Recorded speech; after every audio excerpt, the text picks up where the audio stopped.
How much money you make? I don't know, 70,000 last month. I'm serious. Yeah, no, I'm serious too.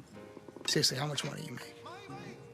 I told you, 70,000. Well, technically 72,000 last month. You made 72 grand in 1 month. Oh, gosh. You don't have to be the Wolf of Wall Street to use the stock market and to help you accomplish some of your financial goals. We've got a guest here today that says you don't have to be smart. You just have to have common sense, too. We talked about that. That's right. Here is Clark Hodges. He's going to explain how we should go about entering the game if we've never done it before. Right. And I had fun talking to you in advance and learning about you.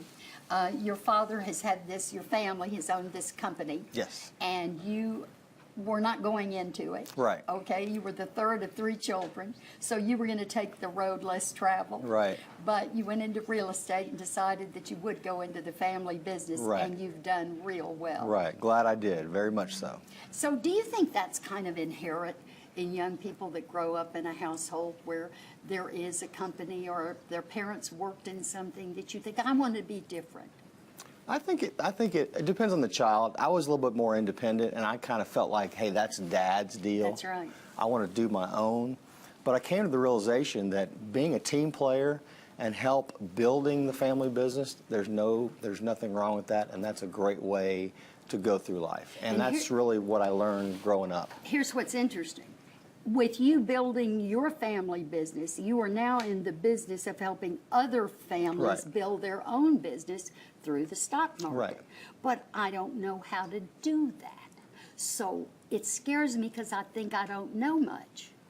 Am I not like a lot of people? I think you're like a lot of people because you see movies like that and you think they're going to take my money and run with it. They're liars. They're cheaters. Nobody wins. You've heard recently about this book, The Stock Market is Rigged.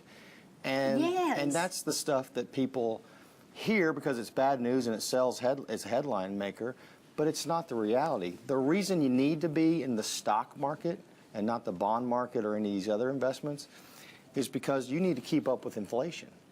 If you had $100,000 30 years ago and you went down to the Cadillac store, you could buy 10 Cadillacs. Mm-hmm.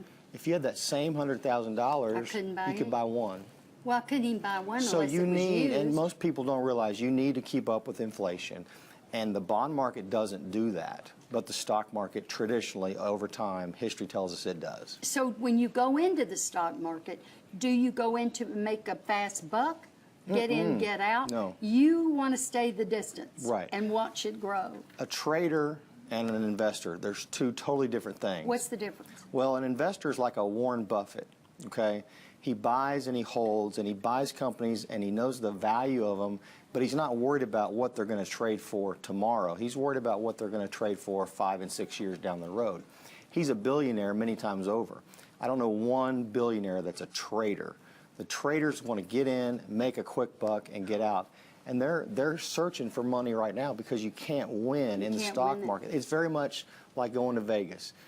You may have a few successes, but in the long run, you're not, and you're going to help build those massive hotels out there. And you know, Buffett is the one that said, and I love this, he said, don't invest in something you don't know anything about. Right. And do you That's common subscribe sense. to that? I subscribe to that. Now, there's some technology stuff, being in my age range, that I don't understand, and I'll put a little faith in like an Elon Musk who's built a car business from the ground up, or Steve Jobs, who I don't understand how their minds work, and I don't understand how to make those kinds of products, but I can see on a daily basis these products work, and they help me in my life. So. All right, so let's say that I walked in, and you're primarily talking about millenniums right now, young people daring to go into the stock market with maybe $50. Right. Explain that. Well, could somebody really go into it with $50? Without a doubt. The millennials are psychologically handcuffed because of the recession of 2008.